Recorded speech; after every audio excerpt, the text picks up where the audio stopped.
This podcast is proud to be part of the TalkSPORT Fan Network. TalkSPORT. Powered by fans.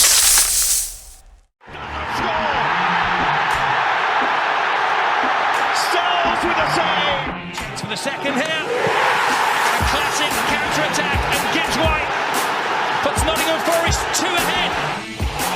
Here's Wood. 1-0 Forest. Has made an even bigger difference there. Nottingham Forest have snatched the lead at Anfield. Hello, welcome to the Opposition View on here on Red Side of the Trent. Delighted to welcome Terence from Winging It, a Crystal Palace podcast. Who would have thought a Crystal Palace fan coming on a Forest podcast, guys? We are peaceful. Like, don't worry. Terence, how are you? First of all. There's just good job. There's an internet between us, and we're not in person. No, I'm just kidding. No, I'm very well, thank you. Delighted to join you. Good. I want to talk to you about last season. Obviously, 12th as your proverbial home, but an FA Cup win and then a Charity Shield win in the summer. Obviously, I mean, talk to us about last season and that FA Cup day, because from a neutral's point of view, it was amazing to see. From a Crystal Palace point of view, first major trophy. Yeah, talk to me. Well, as we've been singing now, 12th again, who gives a we won the FA Cup is the song that goes. It was a magical season, really. I've been going to Palace for 31 years. I've done near on 1,000 live games, and I certainly felt like I earned that FA Cup. That's for sure. But it was brilliant. I mean, the season started quite poorly, and we'll get into talking about Cas, but part of the reason why we probably didn't even think about that deadline was we were in the relegation zone for quite a bit, or just hovering above it. Made the quarterfinals of the Carabao Cup. We thought maybe this will be the trophy we win this year, but ended up just narrowly missing out to Arsenal. But then the FA Cup run started, and we got a couple of favourable early rounds. You know, it was Stockport, then Doncaster away, which was a little bit tricky. Then you get Millwall at home, which obviously Millwall against us is, probably their cup final for that season. They'd probably hate me saying that, but there you go. So to get through that was, felt a little bit tricky. But then we, started to pick up proper opposition, got Fulham, got Villa. And then, all of a sudden you're in the final, and we've been there. It's our third time that we've been there. And you see Manchester City. We'd lost to Manchester United in our previous 2 cup finals. And you just think, we're just going to narrowly miss out again. But if there's any time to play City, this has been the season, that's for sure. And it was just, from the moment Eze scored, you just had a sense, there was just a feeling. It was like, this is our time. It's going to happen. And you saw that outpouring of emotion at full time. I think there's plenty of videos going around on the internet which shows that most of South London was in tears. Yeah, I mean, and we also know about Dean Henderson saving penalties as he done Forest. Opening day of our first home game back in the Premier League, he saved from Declan Rice. So we know he's got a big moment in him. Obviously, there was another big moment in the game where he could have been sent off, but when lady looks on your side, it's on your side. And I thought, and it was great from a neutral's point of view to watch Palace win a trophy and not see one of the big Cartel 6 win a trophy. But then obviously the summer has happened, and this Cas debacle, it went on for too long anyway, but it was just such a mess from the get-go, from everyone involved, not just Forest, not just Crystal Palace. UEFA essentially as well have got a part to play. What's your opinion been on it? Because obviously the great overview from looking at Palace fans is obviously they're very unhappy, and rightly so. But what do you make of it? Well, you'll see a lot of these T-shirts rocking around South London, but especially on Sunday. Especially on Sunday. It's just such a strange one, because I'm far more level-headed. I don't get into this like being super angry about things.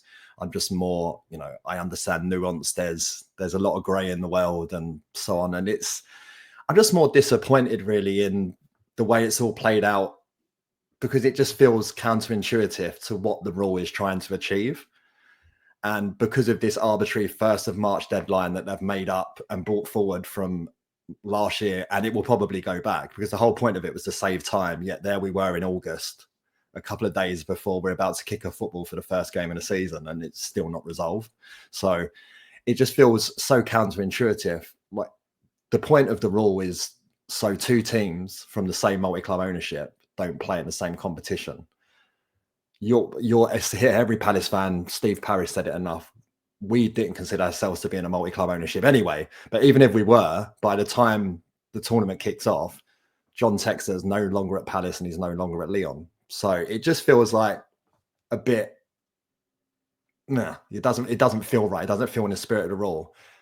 Then knock on the facts that you're placing Lyon finishing 6th in the league above Palace winning the FA Cup as a qualifying metric for that tournament. So Forest aside, and whether Marinakis wrote a letter and wanted to, start kicking off, maybe he did, maybe he didn't. But Lyon finishing 6th in the French league being considered a higher achievement than winning the FA Cup seems bonkers. Although there are people at UEFA apparently who have a very much standpoint that they think it all should be done on league placings and not on winning cups, which feels another way of, again, why this UEFA Mafia stuff is knocking around, because it's a way to keep things like Crystal Palace happening and breaking into Europe, where they have to deal with teams like Palace instead of just our well-established ones. Because look at Lyon when they were relegated conditionally, and then they were given a couple of weeks to get their finances in order and to get Textor out of the club and to make it look like, and basically promise to have all this money available in the future. Yeah. And Lyon have allowed to been able to promise to do that, where what we've actually done is actually Textor sold, and we're not in a multi-club ownership anymore, even though we weren't.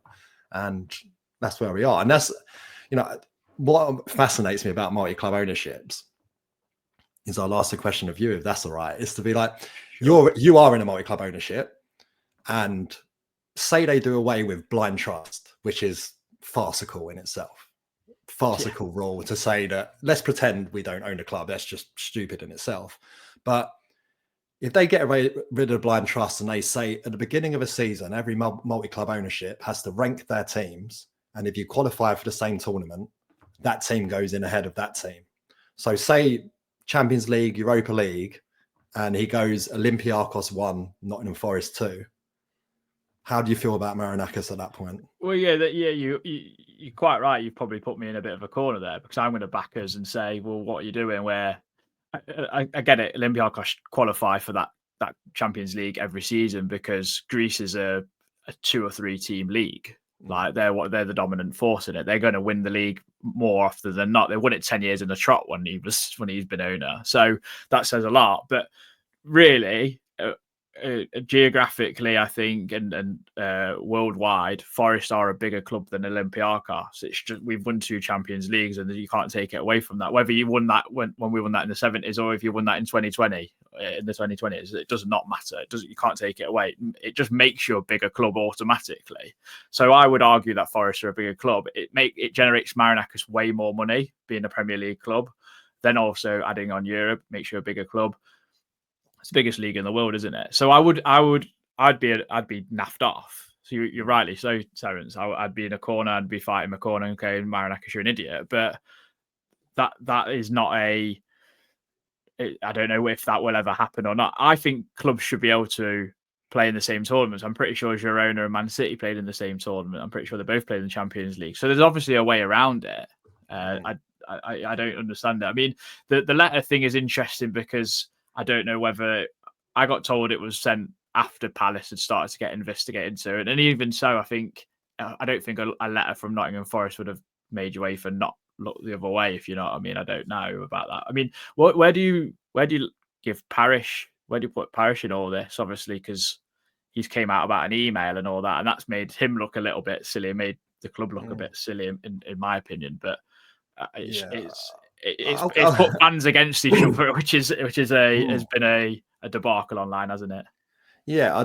Before I'll touch on Paris, but before that, it's like I just get this sense that UEFA were dying to make an example of an English team, and I reckon that could have been you guys if you made the Champions League, because he missed the deadline, right? So to get it in for 1st of March, although whether Palace have then gone on to argue at CAS that actually the deadline is actually 30th of April, Whether that's the case or not, we won't know, because it's not played out that way.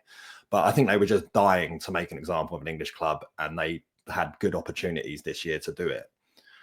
So I don't. Parish, the ownership as a whole, everything is like, there's a lot of people who've got to take a little part of the blame across the board. But I think our argument is quite sound in the main of, we should have just stuck to the line of, at the point when you sent that rule change out, we were in the relegation zone and we weren't even in the FA Cup yet. And by the time the deadline came round, we were in the 5th round of the FA Cup and we were 14th in the league. So, and we've never qualified for Europe. I think that's a sound enough argument in itself to just go like, this shows that your rules aren't really fit for purpose. Even though, again, I will just keep saying it, blind trusts are farcical. Like, if you're going to rule in a multi-club ownership, fine, kick us out and say you can't play in it. I'm absolutely fine with that.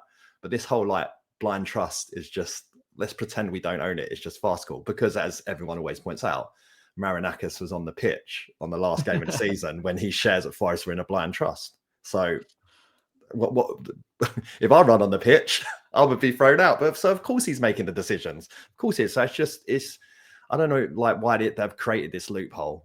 In the past they've let Red Bull play under Red Bull teams play each other in the tournament, but they made Salzburg change their name while they was in the Europa League. It's bananas. But no, I think with the whole, like, the email not going to the right place and all that kind of thing, I think it kind of lessened our argument, really. I think we should have stayed away from all that, because it was a little bit like, woe is me, and we're not prepared to take any sort of like responsibility in this, because at the end of the day, it is an email that's coming from UEFA.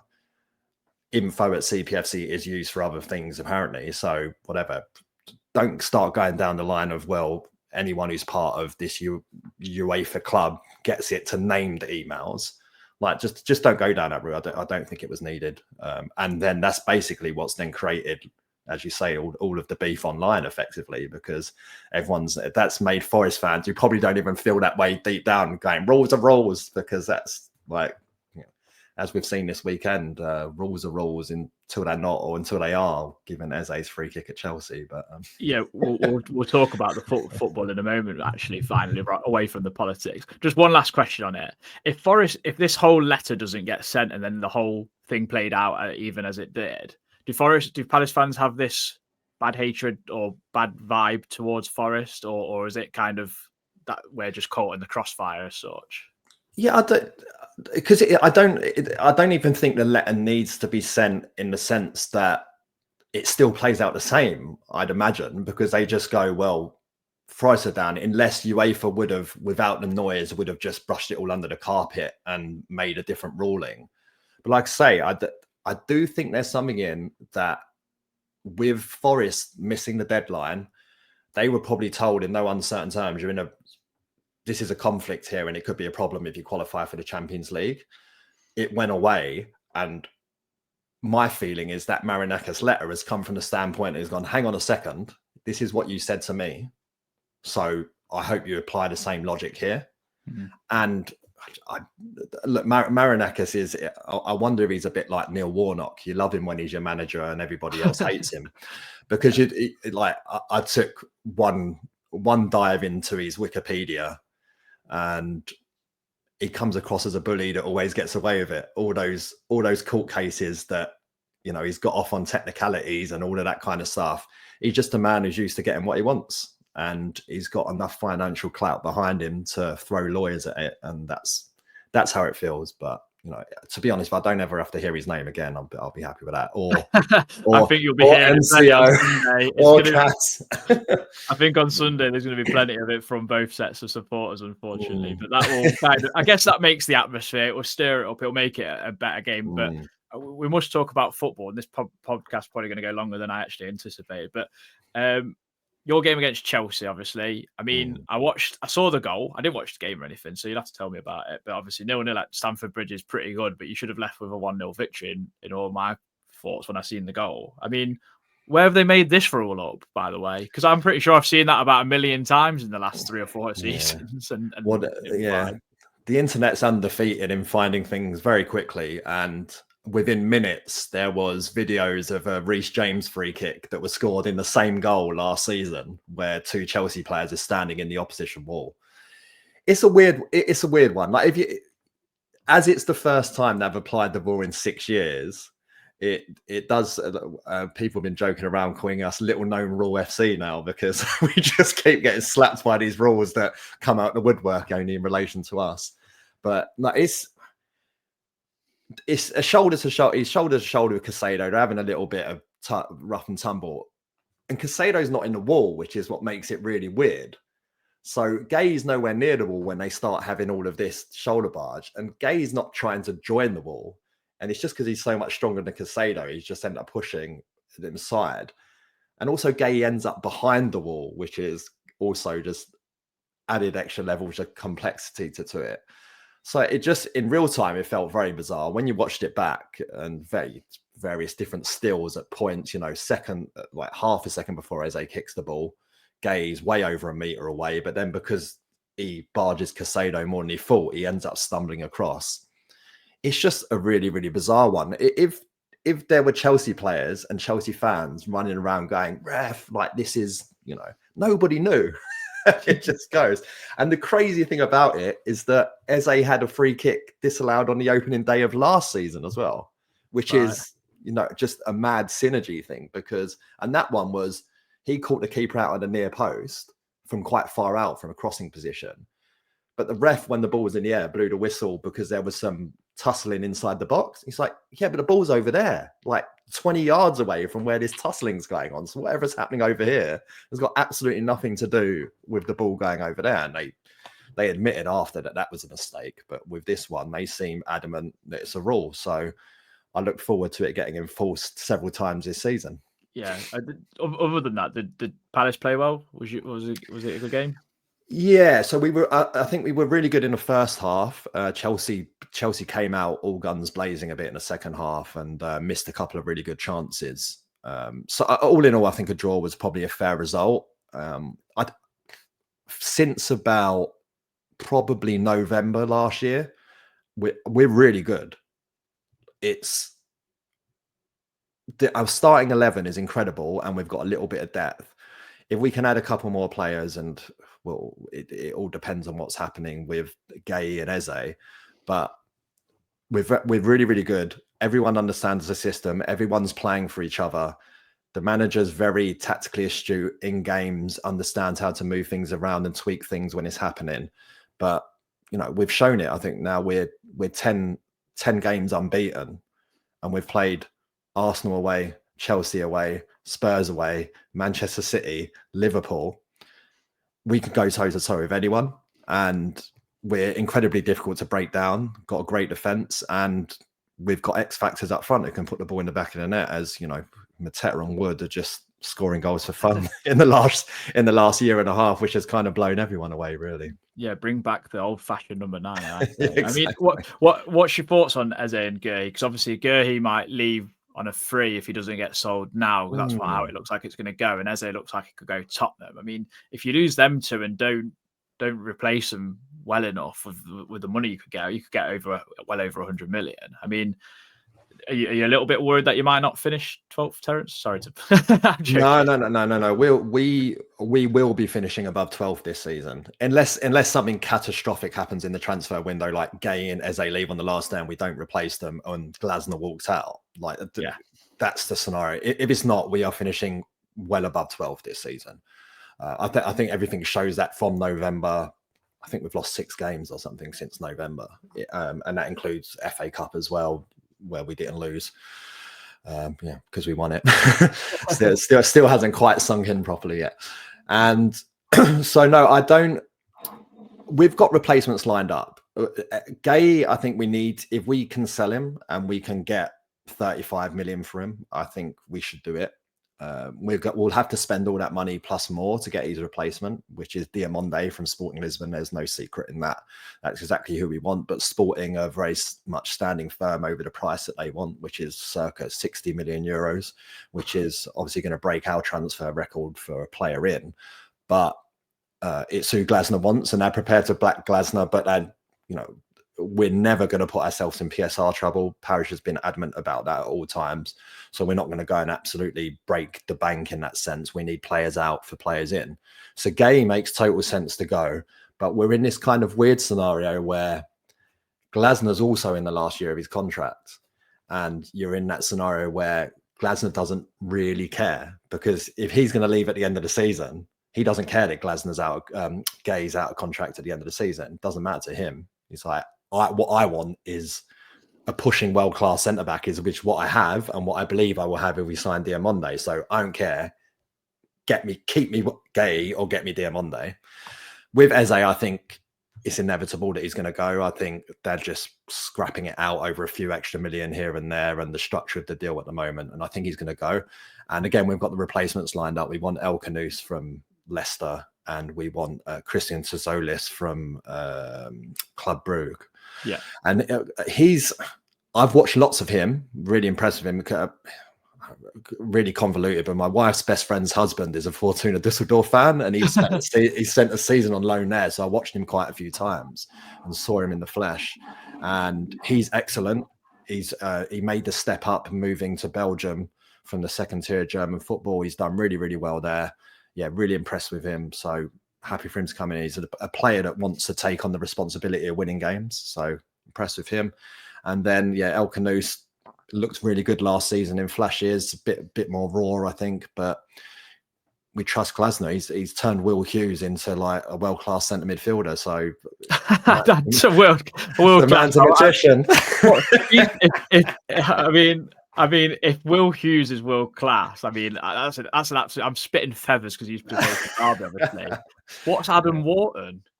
Well, Adam Wharton's special. He's on a fleeting visit to Selhurst Park. He's on his way to the very top. That boy, he's unbelievable. Really unbelievable. Go on. I mean, I think I'd love him and Elliot Anderson nothing more to go to the World Cup together. I mean, I'd love them to play together. It's not going to happen, obviously, because Declan Rice and Jude Bellingham have pretty much nailed down their spots. I mean, that's going to be a fascinating battle in central midfield between them two.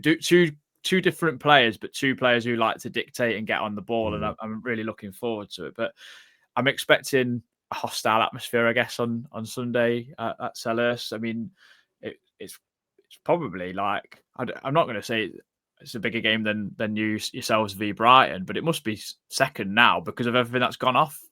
Would you say? Yeah, it's going to be interesting to see how it goes out. I mean, if will Marinakis show up is a big question on everyone's lips, because I think if he rears his head in the director's box, I think that could be quite juicy, because it's a very enclosed director's box there as well. You've got fans all around us. It's there's certainly been arguments spilling out of there in the past. So I think if he turns up, that would definitely add extra levels of spice. But it's going to be loud. There's going to be, I think, the Holmesdale fanatics are planning a big display in the Holmesdale as well, which is anti-UEFA. Apparently, I have nothing other than making assumptions, because we weren't allowed to do it at Wembley for the Community Shield. So we're sort of bringing it into the opening game of the season. So I think it will be very, very hostile. I think it will be loud. Yeah, you really don't want Palace to score first as well, because if that's the case, I think it might become a bit of a lost clause, because the fans will be really, really up for it. And Selhurst is loud at the best of times. So it could be, could be big for us if we get first goal. It's definitely interesting, like you say that about the atmosphere, not wanting Palace to score first. Obviously, the opposite is obviously going to be something that we're going to try and target, where we try and get you quiet within the first 20 minutes and settle that game down, kill that atmosphere as quick as possible, whether that's a goal or just wasting a bit of time at the start of the game. I mean, that would be an interesting game plan. What was your thoughts on Forest if you caught it on Match of the Day from the weekend? Obviously, we won 3-1 against Brentford, quite convincingly as well. Could have been more, actually, to be fair. They look a bad team, Brentford. Yeah, well, I think that's one aspect of it. I think they're in trouble. Like a complete unknown. We all know who Keith Andrews is, because we're old enough to know who he is. But he's that's a big gamble. I think they've lost basically most of their team. I feel like they're in trouble. I feel like they're going to struggle. Brentford fans seem to think otherwise, but Saturday or Sunday? You play whatever it was. It tells you that they're going to have a bit of a struggle. I mean, you guys must be delighted that Chris Wood picked up where he left off, because sometimes you do wonder. We was the same with Mateta at the beginning of last season. Is it going to be a one season kind of thing, and it doesn't happen again next season? So yeah, it was good for him to get up and running. And I thought you guys were good last season as well. You're a weird team. You just like you kind of similar to us in that sense of you defend so well, which gives you platforms because you're always in games. You never get, well, Brighton aside. No, you battered Brighton, didn't you? That was that. Was it Bournemouth that gave Bournemouth a hiding last year? Yeah. No, that's all right. Yeah, we were delighted at you giving Brighton that pasting. It was the WhatsApps were popping off that day. It was brilliant. But no, it's that aside, you're always in games, and with the guys you got up front, who that nice bit of pace in behind, and Chris Wood just being that battering ram number 9 who knows how to put the ball in the back of the net, it just makes you a problem for everyone. And I expect you to have another good season, whether it's as good as last season.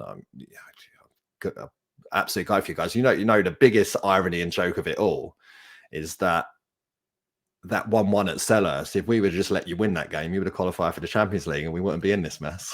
It's a lot of things. I think if we'd won, we bottled the 4 home games we had left against Brentford, Everton, Leicester and Chelsea. That was also an added thing to it. I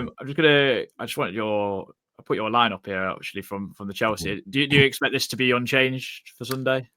Yeah, the only one would potentially be Kamada coming in if he's back fit, but obviously we've got a game before then. Yes, obviously, yeah. As we record this, we play Fredrikstad on Thursday. We're recording this on a Tuesday, so yeah. Yeah, so I think we will likely go pretty strong for Fredrikstad just to get it done and dusted. I think, despite them dropping down from the Europa League qualification, I think they're, I don't want to be disrespectful, but like League One quality at best, basically, having watched it.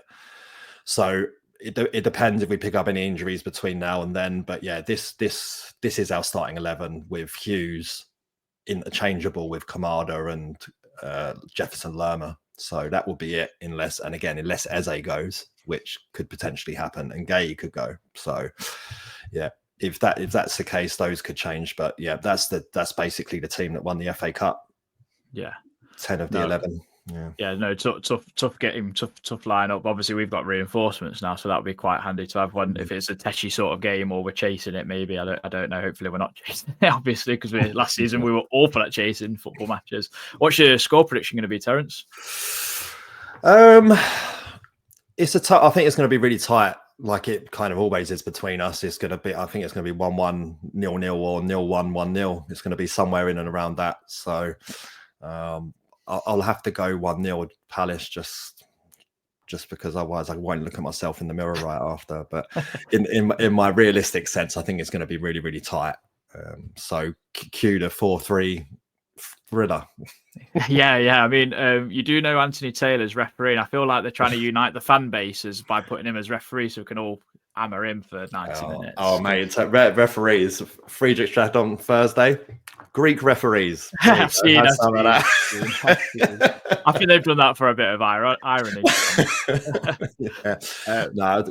Anthony Taylor, he's hit and miss for me. Sometimes he's all right. I mean, Darren England, who was the ref on the weekend, that's not the first time. He was the first referee in England to go to the screen and stick with his on-field decision, and it impacted Palace negatively. Like he needed to declare on a form somewhere that he hates Palace because he never did it, and he's allowed to ref our games. It's atrocious. So he's our one. Darren England is our one. That's Rob Jones for us. He sent off Willy Bolly for winning the ball against Bournemouth in Nuno's first game. So yeah, we've all got one, and everyone unitedly hates Anthony Taylor. So that's always a good one. Terence, really thank you very much for coming on and having a good chat about the cast thing and it being a reasonable chat, because I know some people it can be quite difficult, and from both sets of supporters as we all like to wind each other up or whatever. But where can people check out your podcast? Winging it on all the platforms, winging it CPFC, something like that, because I think there might be some racing podcasts or something called Winging It as well. Didn't think about that, just on all socials, winging it CPFC is where you can find us. Where we're all too long in the tooth to get sensationalized about things. We're just a bit down the road, level-headed. Brill. No, thank you very much. Hope you've all enjoyed it. Do consider membership for Early Access Podcast, and we'll see you in the next one when we take a look at this game from a Forest point of view. Until then, see you next time. Come on, you Reds.